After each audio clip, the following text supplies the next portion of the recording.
Sunau alarmele. Sindromul broaștei fierte. Fiert de temperatură, parcă am ajuns în iad. Oare cum o fi acolo? Cum e să nu-ți fie frig, foame, sete, oboseală? Niciodată? Așa e moartea?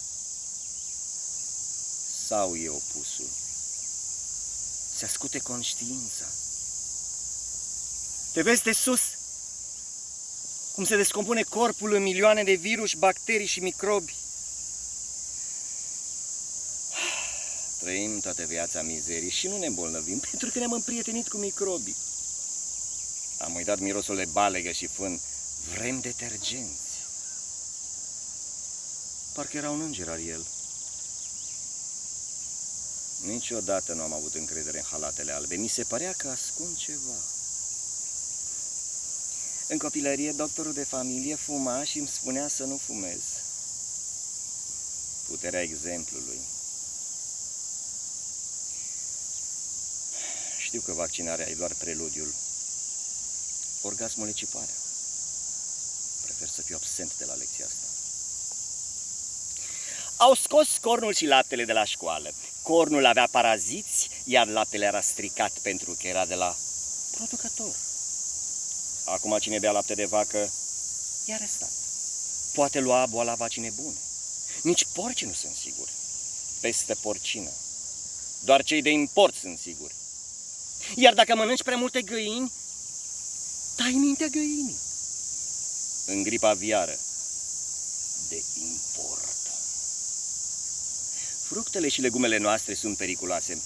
Pesticide în legume, mă simt o legumă de import. Vița de vie trebuie arsă, pentru că burebista a mințit și nu le-a tăiat pe toate. Bunica e badantă și nu poate veni acasă. Carantina de acolo e mai sigură decât carantina de aici. E de firmă. Sora mea e ghid turistic la Place Pigalle. Învață franceza pe francezi, traduce din arabă. Fratele meu e în Anglia, acolo sigur virusii nu ajung pentru că e prea scumpă chiria. Până și Brexitul are imunitate la microbii din Est. Vecinul meu, student, a picat testul de barman la Work and Travel în America. Nu are experiență la bacșiș. Va căra mobilă în Austria, făcută cu lemn vaccinat. De la noi.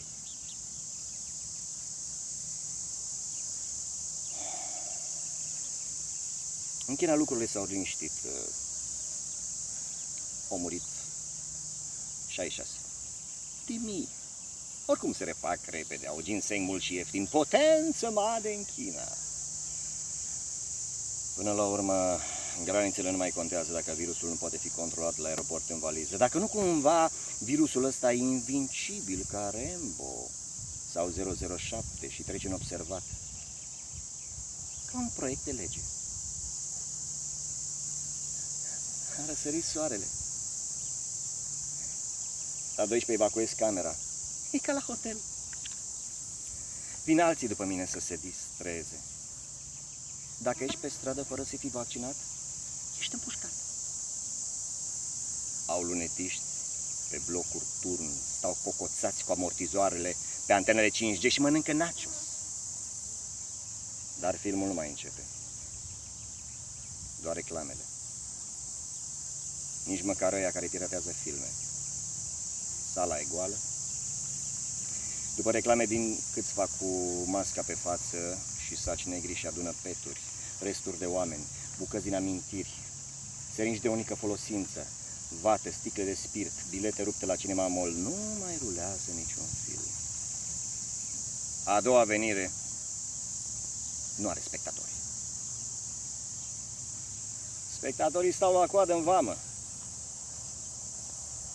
Să treacă vămile. Aglomerație mare.